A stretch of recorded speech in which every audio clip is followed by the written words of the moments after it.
皆さん、こんにちは。日本語講師のゆりです。この5分ジャパニーズリスニングプラクティスでは、日本語の意味や文化だけでなく、なぜ日本人はそう考えるのかという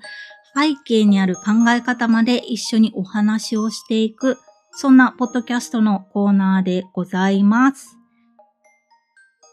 今日は日本のハイコンテクスト文化、言葉に書かれていない情報を重視する文化ですね。これを身近な例で見ていきたいと思います。まず皆さんに質問しますね。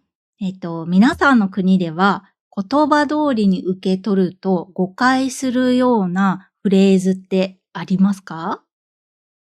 日本語では代表例があって、それが何かというと、大丈夫ですという言葉なんですよね。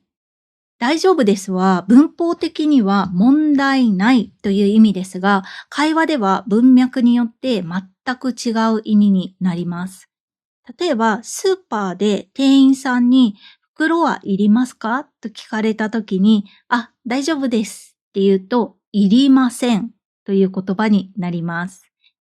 あとは、友達に、何か手伝おうかって言われたときに、大丈夫って言うと、それは助けはいらないよっていうような遠慮のニュアンスになりますね。つまり、断りたいけど直接言いたくないときに使われる便利な言葉なんですよね。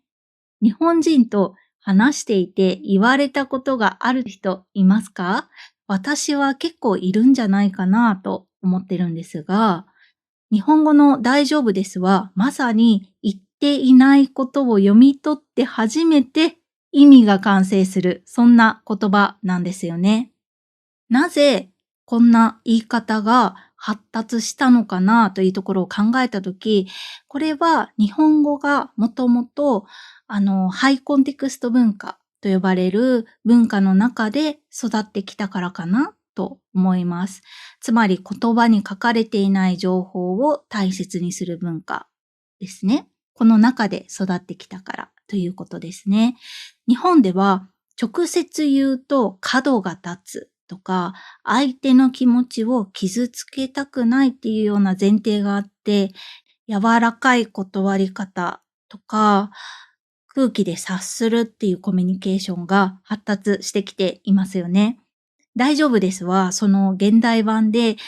便利だからこそ、ほぼ無意識でみんな使っていることが多いですね。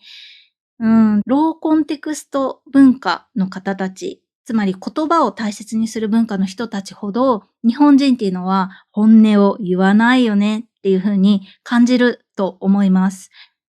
肯定の言葉を使っていても、文脈によっては否定になる文化は、ローコンテクスト、言葉そのものを大切にする人たちにとっては、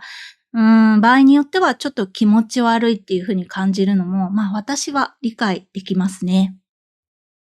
この大丈夫ですが難しいのは、本音を隠すときにも、丁寧に断るときにも、謙遜としても使われるからなんですよね。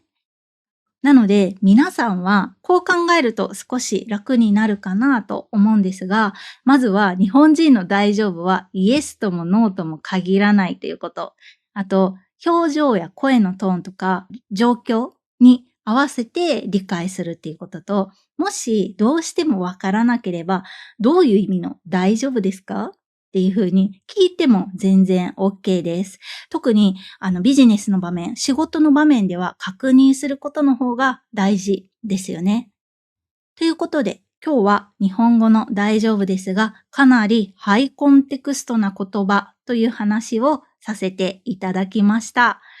では、最後にお知らせをさせてください。今日のエピソードを聞いて、大丈夫は全然大丈夫じゃないやんと思った方、その勘の良さは大変素晴らしいですね。もっとこういう日本人の本音の読み方を知りたい方は、ぜひ私のプレプリのレッスンに来てください。実際の場面であったり、例文を使って、これはイエスなのか、それともやんわりノーなのかっていうことを一緒に判断するような練習をすることもできます。日本語の空気の読み方を私と一緒にマスターしましょう。概要欄にリンクを貼っているので、そこから予約してくださいね。では、今日はこの辺りにしましょう。バイバーイ。